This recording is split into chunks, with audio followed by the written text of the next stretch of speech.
ഇന്നലെ ഞാൻ ചെയ്ത വീഡിയോയിൽ പറഞ്ഞിട്ടുണ്ടായിരുന്നു, ആ പെൺകുട്ടി എനിക്ക് പേഴ്സണലായിട്ട് മെസ്സേജ് അയച്ച് വീഡിയോ ഡിലീറ്റ് ചെയ്യണമെന്ന് പറയുകയാണെങ്കിൽ ആ വീഡിയോ ഞാൻ ഡിലീറ്റ് ചെയ്യാം. ഇതിനാണ് അവനവൻ പാരാന്ന് പറയുന്നത് എന്നുള്ളത്. So I message her. ഞങ്ങൾ തമ്മിൽ നല്ലൊരു നൈസ് കോൺവെർസേഷൻ നടന്നു.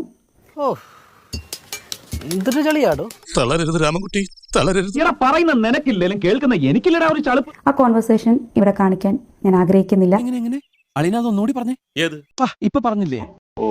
അല്ലാണ്ട് നാട്ടുകാർ നാലുപാടുന്നിടത്ത് പഞ്ഞിക്കിട്ടോണ്ടല്ല. ഐ മെസ്സേജ് ആവശ്യം നമ്മുടെ ആയി പോയില്ലേ. കാര്യങ്ങളെല്ലാം കൊച്ചിനെ പറഞ്ഞ് മനസ്സിലാക്കി കൊടുത്തിട്ടുണ്ട്. ഊതിയതല്ലേ, കാറ്റടിച്ചപ്പോ മനസ്സിലായില്ല. കൂടെ ചെറിയൊരു ഡയലോഗ് എടുത്തിട്ടുണ്ട്. 3-4 വർഷമായിട്ട് ഞാൻ ഈ ഫീൽഡിലുള്ള ആളാണ്. അതുകൊണ്ട് നമുക്ക് ഈ ട്രോളും കാര്യങ്ങളൊക്കെ ഒരു തിരിച്ചടിയല്ല. അതുപോലെ കൊച്ചു വളർന്നു വരുന്നതേ ഉള്ളൂ. അതുകൊണ്ട് ഇതൊക്കെ ഒന്ന് സൂക്ഷിക്കണം. എന്നിട്ട് വീഡിയോയും ഡിലീറ്റ് ചെയ്ത് പോയിരിക്കുന്നു. എന്നിട്ട് കൊച്ചിന്റെ വീഡിയോ അവിടെ തന്നെ ഉണ്ടല്ലോ.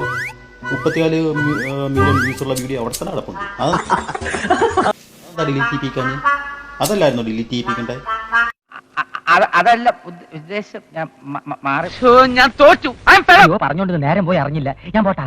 ഞാനും വരുന്നു. ചുമ്മാ കാറിൽ പോ. അപ്പൊ ഞാൻ പോട്ടെ.